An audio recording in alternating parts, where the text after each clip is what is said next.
मेवात, छोटी पहाड़ियां, सुबह की धुंध और सूखे जमीन वाली एक जगह। और ये उन डिमोलिशन की कहानी है जिन्होंने यहाँ के लोगों के जीने के तरीके को बदल दिया। हम समझने की कोशिश करेंगे कि इन डिमोलिशन से लोगों की सोच बाहर वालों को लेकर कैसे बदली और इसने एक नई हिम्मत इनमें कैसे डाल दी। 1 अगस्त 2023 को हरियाणा में क्या हुआ, इसे समझने के लिए पहले ये समझना जरूरी है कि मेवात का मतलब क्या है। और या कौम ने या देश की खातिर हमेशा ये लड़ता रहा। जो भी आक्रमणकारी भारत पर चढ़ के आयो, दिल्ली पहुंचो, पीछे पहले मेवन से टकरायो, हम वतनों का साथ दिया, दुश्मन को मान घटायो। इन मेवन ने भारत की रक्षा में खून बहायो। हमला करने वाले मर गए, ये कौम नहीं मिट पाई। मर्दानी मेवात की हमने गाथा आज भुलाई। मेवात जो कि एक मुस्लिम मेजॉरिटी इलाका है जिसमें लगभग 9 लाख मुसलमान और कुछ हिंदू बसते हैं। ये इलाका 3 अलग अलग राज्यों में बटा हुआ है जिसमें राजस्थान और हरियाणा में इसके बड़े हिस्से हैं। 1947 में आजादी के तुरंत ही बाद हजारों मेयों को अलवर और भरतपुर जिलों से हटाया गया था। हजारों लोगों की हत्या हुई थी और उसमें से कई लोग पाकिस्तान चले गए थे। बच्चू सिंह जो कि भरतपुर के राजा थे, उसने इस एथनिक क्लेंजिंग में मुख्य भूमिका निभाई थी। महात्मा गांधी ने नूह के घसेड़ा गांव का दौरा किया और उसके बाद वहां के लोगों से गुजारिश की कि वो भारत ना छोड़ें। आज भी घसेड़ा के लोग मेवात दिवस मनाते हैं और उन्हें अपने देश ना छोड़ने के फैसले पर आज भी उतना ही नाज है। दंगों की शुरुआत हुई जब बिट्टू बजरंगी के फॉलोअर मोनू मानेसर, जो कि खुद एक गौरक्षक हैं, उन्होंने अपने फेसबुक अकाउंट पर एक वीडियो अपलोड किया जिसने मेवात के मुसलमानों को उकसाने की कोशिश की। ये बताया नहीं और ये बोलेंगे कि बताया नहीं कि हम ससुराल आए और मुलाकात नहीं हुई, तो इसलिए हम पूरी लोकेशन देंगे। अभी हम पाली हैं और निकलेंगे धौस से ही। फूल माला तैयार रखना, कोई दिक्कत नहीं है। आ रहे तुम्हारे? हाँ बिल्कुल। मतलब इस तरह से वीडियोस आ रहे थे कि मुसलमानों को सेल्फ स्टीम पर चोट पहुंचाई जा रही थी कि अपनी तुम्हारे बहनों ही आ रहे हैं, तुम्हारे दामाद आ रहे हैं।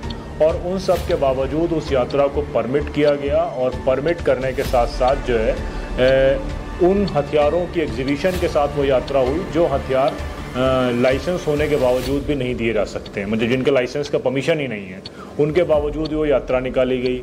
यात्रा में सब ने ये देखा कि बड़े बड़े हथियार लेकर वो यात्रा निकली और फिर अचानक ये कहा गया कि यात्रा के ऊपर हमला हुआ। तो हमला कैसे हुआ, किसका हुआ, वो इन्वेस्टिगेशन आज तक क्लियर नहीं हुआ। 2:45 के करीब मालिक लोग आया, उसने कहा अरे बाबा यहाँ से चला जा, मार डालेंगे, दुकान बंद कर दे और ये चाबी ले मुझसे, मेरे प्लॉट पे चला जा। मैं वहाँ से बंद करके 2-4 मिनट में एकदम नारियल वाले से कह के जुग्गी के गेट पे पहुँच गया पल्ली तरफ। वहाँ जाकर मैंने देखा तो हंगामा बहुत था। 10-15 आदमी थे। नारियल वाले को भी रौंधा, उसे भी 1 किलोमीटर तक रौंधा था वहाँ पे। मेरे पहनने ओढ़ने के कपड़े लत्ते सब कागज आधार कार्ड दुनिया भर की चीजें सारी। मोनू मानेसर पहले ही हरियाणा के भिवानी में 2 मुसलमानों के कत्ल के मामले में शामिल है। मोनू मानेसर के काम सिर्फ फिजिकल विजिलेंटिज्म तक सीमित नहीं है। भाइयों, यहाँ पे एक समाधान होना चाहिए। जो भी लोग याद करते हैं उनके लिए क्षमा दे और भाई हम और हमारी टीम उनको मारेगी भाई खुला। उसकी ऑनलाइन प्लेटफॉर्म्स पर मौजूदगी भी काफी ज्यादा है। उसके पास यूट्यूब पर 2 लाख सब्सक्राइबर्स और फेसबुक पर 83,000 फॉलोअर्स हैं। उसने एक वीडियो अपलोड किया जो झट से वायरल हुआ, जिसने 2 समुदायों के बीच गुस्से को भड़काया और देखते ही देखते वो ऑनलाइन विवाद में बदल गया। विश्व हिंदू परिषद के जुलूस के नूह में दाखिल होने के 10 मिनट बाद ही दोनों समुदायों के बीच झगड़े शुरू हो गए। रिपोर्ट्स के मुताबिक मोनू मानेसर को भी इस जुलूस में शामिल होना था।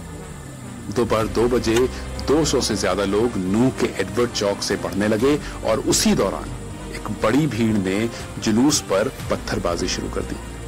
शुरुआत में तो हिंदू पक्ष भाग गए, लेकिन बाद में वो पलट कर वापस आए, जिसमें गुड़गांव के एक इमाम की हत्या भी हो गई। इन सब के बीच में मोनू मानेसर कहीं नजर नहीं आया।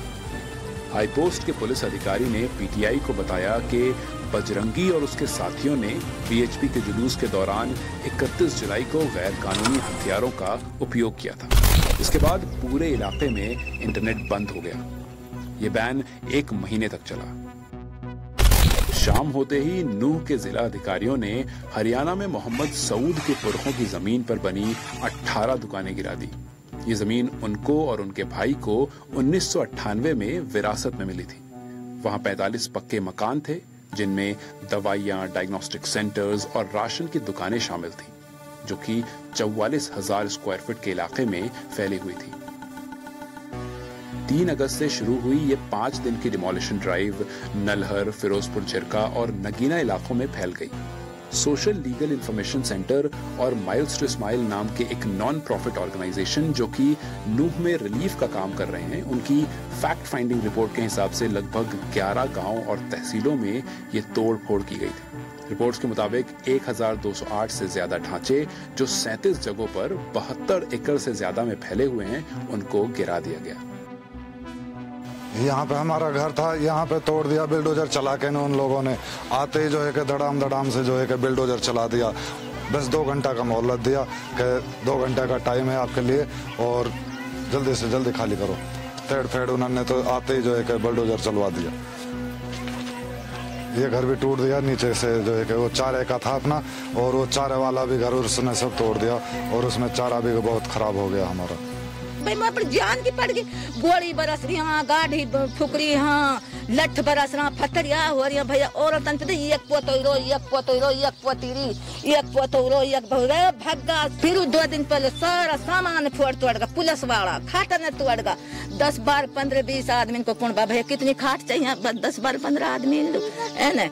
जब कह रहा ओ तू तो गुंडा ने लुटावा आया, मैं घर में गुंडा ने लुटा रहे, तब तो दोनों सास बच्चा तो भैया हमने निकाल दिया। सब लड़ाई को झगड़ा की पूरी बन गई जम्मू में।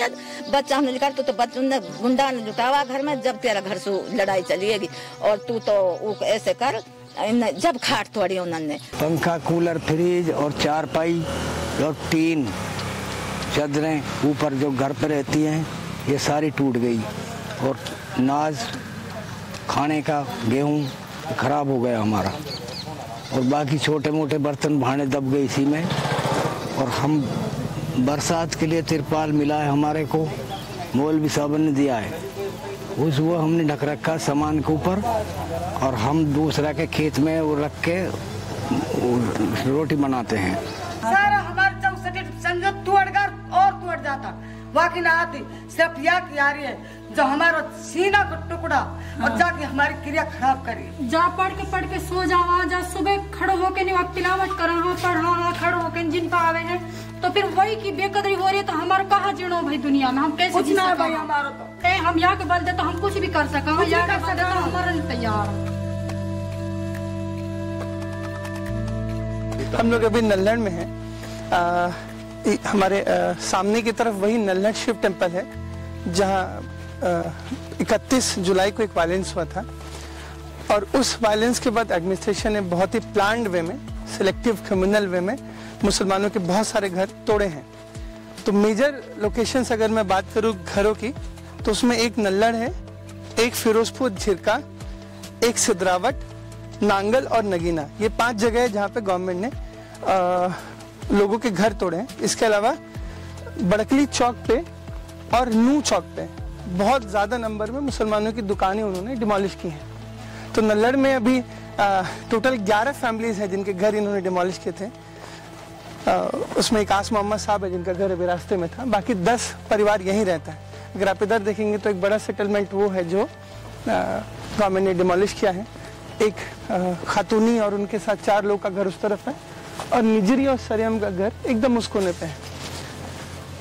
चूंकि ये लैंड ही फॉरेस्ट की है, इसलिए हम लोग कोशिश कर रहे हैं कि इनको किसी दूसरी जगह रिलोकेट कर सके और वहाँ पे इनके लिए घर रिकंस्ट्रक्ट करें। फॉर द टाइम बिंग हमने फंड रेज करके कलेक्टिवली 12 लाख के करीब नल्लड़ में सब लोगों को दिए हैं। हम बेफिक्र है, 15 दिन ये माहौल शांत होने दीजिए, मैं खुद आके ये सब बनवाऊंगा इंशाल्लाह। शांत हो जाएंगे जब तो होगा बात। इनको भी हमारे बच्चा ही घर ना घर की। हम लोग इतनी दूर से क्यों आए? क्यों आया है? मदद लिए आया है ये, और कहीं जो आया है ये। चुप रहो मत, बिल्कुल मत रहो। अभी ना तो देख कहाँ डोरा पहाड़न में, कभी जंगल देखा ना, भूत में किस में बेचारे आए।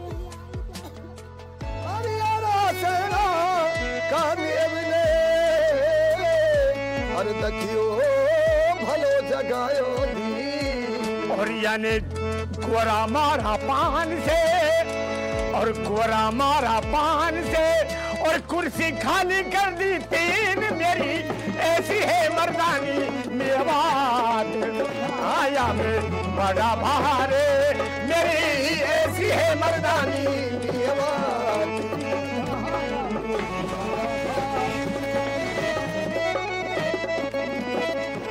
मेवानू के आसपास जितने गांव थे उनमें रैंडमली मुस्लिम यूथ को पकड़ा गया, और एक बड़े नंबर में 300 के आसपास मुसलमान बच्चों को उठाया गया। किसी को बाद में छोड़ा गया, किसी को पहले छोड़ा गया, लेकिन डिटेन उनको फ़ौरन के फ़ौरन किया गया। और फिर उसके बाद पहले ये शुरुआत करी गई कि कुछ बस्तियां हैं जो मुसलमानों ने डिस्प्यूटेड लैंड थी उस पर बना रखी है, या हम इंक्रोचमेंट ड्राइव कर रहे हैं। वो इंक्रोचमेंट ड्राइव नूह के आसपास के इलाकों में थी, लेकिन वो लगातार कई दिन तक चली, और नूह के आसपास तावड़ू में हुई, सोहना में हुई, जो नूह का मेडिकल कॉलेज था वहाँ पर हुई, और तकरीबन 1200 घरों को गिराया गया। और ये गिराने का, मकानों को गिराने का मतलब ये था कि एक पॉलिटिकल मैसेजिंग थी, और वो पॉलिटिकल मैसेजिंग को एडमिनिस्ट्रेशन एग्जीक्यूट ऐसे करता है कि पहले क्या किया उन्होंने, उस इलाके में लोगों को अरेस्ट किया और बहुत ढेर सारे लोगों को एब्सकॉन्डिंग कर दिया। तो लोग मारे डर के अपने घरों पे ताला लगा के चले गए, या उस मौके पर मौजूद नहीं थे, और उनके मौके पर मौजूद न होने की वजह से फिर उस पर साथ के साथ बुलडोजर चला दिया गया। इस डॉक्यूमेंट्री के शूट के दौरान कई गिरफ्तारियां चल रही थी। जैसे जैसे हम नए इलाकों में गए, नई कहानियां सामने आने लगी। कुछ लोग शुरुआत में ही गिरफ्तार कर लिए गए, जबकि कुछ लोगों को बाद में छोड़ दिया गया। हमने ऐसे ही कुछ लोकल एमएलएज और वहां के लोगों से बात करने की कोशिश की, जो कि काफी हिम्मत करने के बाद कैमरे के सामने आने के लिए तैयार हुए।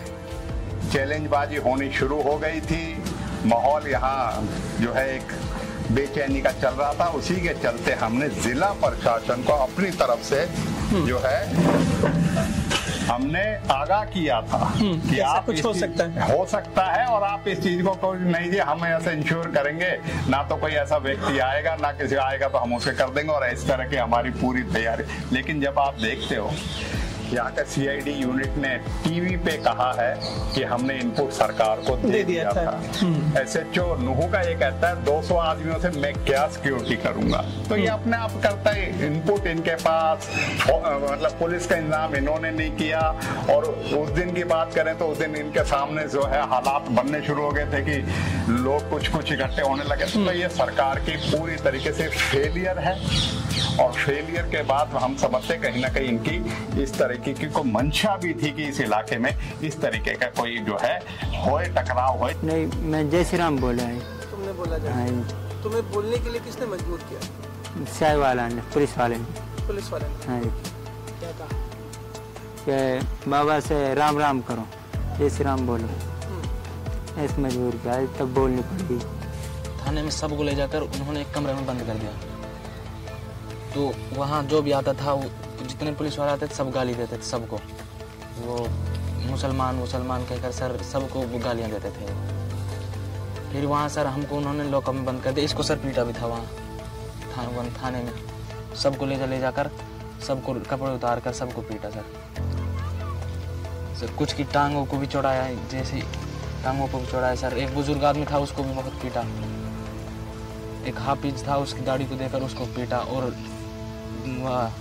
सर उनकी दुर्गा माँ की मूर्ति उसके सामने हाथ जुड़वा रहे थे, गालियां दे रहे थे। आप देखेंगे जितने भी शॉप्स हैं उन सारे शॉप्स को भी सरकार ने डिमोलिश कर दिया है, मतलब लार्ज स्केल पे। तो कोशिश करेंगे कि इस रिलीफ के थ्रू जितने भी अग्रीव्ड हैं उनको जितनी मदद हम कर सकें, चाहे इन टर्म्स ऑफ राशन हो, चाहे in terms of connecting them for legal assistance हो, चाहे in terms of making sure कि उनका जो लाइवलीहुड है वो लार्ज मतलब लॉन्ग टर्म में हम क्रिएट कर सके। तो for these purposes maestro Ismail is going and visiting these places. Mewat में कुछ सियासी लोगों ने और यहाँ की हुकूमत ने मेवात को उजाड़ने का काम किया था, तो वहाँ इस देश में ऐसे लोग हैं जो मेवात को बसाने का काम भी किया है। इन बच्चों के लिए तालीम के लिए इतनी सुविधाएं दी जाएंगी, इतनी सुविधाएं दी जाएंगी कि हम चाहते हैं कि हमसे भी आगे जाके बढ़ चढ़ के मेवात का नाम रोशन करें, मेवात के लिए कुछ करें। कि दिल्ली के आसपास अपनी राजनीतिक जो उसको है जो उसको कवायद को जिंदा रखने के लिए और अपनी जो फेलियर है, क्योंकि विकास और उसके नाम पे इस सरकार कोई जवाब नहीं दे सकती, तो इस तरीके की पोलराइजेशन की पॉलिटिक्स और हेट्रेड की पॉलिटिक्स और रिलीजन में आपस में जो है टेंशन रहे, इस चीज की पॉलिटिक्स के लिए मैं समझता हूँ हमारे इलाके को इन्होंने एक एक्सपेरिमेंट के तौर पे करा और उसी को करके और नतीजा ये हुआ कि आखिर में इस इलाके को इतना बड़ा नुकसान जो है वो हुआ है और इसके लिए पूरी तरीके से सरकार जिम्मेदार है। सरकार ने हालात ऐसे बनाए जिसमें इस तरीके की जो है कि गुलशन में नशेमन को मेरे ये कह के जलाया माली ने। जब कोई नशेमन जलता है, गुलशन में उजाला होता है, तो जब कोई घर को डिमोलिश किया जाता है तो पूरे देश में उसकी चर्चा होती है। और एक राजनीतिक लोग जो हैं ये कोई भले लोग नहीं हैं, ये गरीबों के मकान दुकान को तोड़ के और उनको बर्बाद करके और अपना एक पैगाम देना चाहते हैं एक कम्युनिटी को, वर्ग विशेष को, कि हम ऐसा कर रहे हैं, ऐसा कर रहे हैं। ये वाहियात कोशिशें हैं, असंवैधानिक कोशिशें हैं। अच्छे हुक्मरान अपने लोगों के लिए सहूलियात देते हैं। ये कैसे हुक्मरान हुए कि अपने लोगों से मकान छीन लेते हैं, दुकान छीन लेते हैं, स्टे ऑर्डर आने के बावजूद। आज भी ज्यादातर घर अपनी टूटी फूटी शक्लों में हैं, लेकिन हमने काफी दूरी तय कर ली है। बहुत से लोग जैसे परवीन अब माइल्स टू स्माइल जैसे ऑर्गेनाइजेशन और साबिर कासमी जैसे लोकल्स की वजह से अपने सर पर छत पा रहे हैं, जो लगातार उस चीज को दोबारा बनाने की कोशिश कर रहे हैं जो उन्होंने कभी बर्बाद ही नहीं किया। जिन लोगों को धाराशाही किया गया था एक प्लानिंग के तहत, जिन पर हमला किया गया था और जो पीड़ित और मुतासिर हो गए थे, अपने घरों की छतों से वंचित हो गए थे और कारोबार जिनका चौपट हो गया था, अब वो आहिस्ता आहिस्ता एक साल में ज़्यादातर लोग मामूल की ज़िंदगी पर उनकी ज़िंदगी आ गई है और उनकी एक ज़िंदगी की जो स्पिरिट रुक गई थी वो फिर से बहाल हो गई है। कुछ लोगों की मदद से हम एक बड़ा बदलाव ला सकते हैं। आज मेवात का उगता सूरज उसके नए नजरिए और उम्मीद की एक निशानी है। अब मेवात में चिड़ियों की आवाज गूंजती है, ना कि बुलडोजर का कहर। मतलब आसिफ भाई भी आयो है, वाने कोई मदद करी है, मालिक उसका बहुत बहुत शुक्रिया पहुंच रहे हैं। देने वालों को भी लाने वाले को भी बहुत बहुत शुक्रिया, भाई हमारे बच्चा ने तुमने मदद करी है। जहन के साथ, बुलंद हिम्मत के साथ उन्होंने अपने हालात सुधारे हैं और उन्होंने अपनी एक नई जिंदगी अपनी हिम्मत के साथ, अपनी मेहनत के साथ शुरू की है, जिससे नहीं लगता कि यहाँ किसी का हौसला टूटा है। मेवातियों का हौसला पर जो हमला हुआ था किसी भी तरह से नुकसान पहुंचाकर उसकी आज यहाँ पर कोई असर महसूस आप नहीं करेंगे। और जबकि बहुत कुछ ठीक करना बाकी है, एक सोच पैदा होती है कि क्या ये डिमोलिशन मेवात के गैर कानूनी बस्तियों की डिमोलिशन ड्राइव थी या इन लोगों की खुद के लिए आवाज उठाने की एक सजा थी।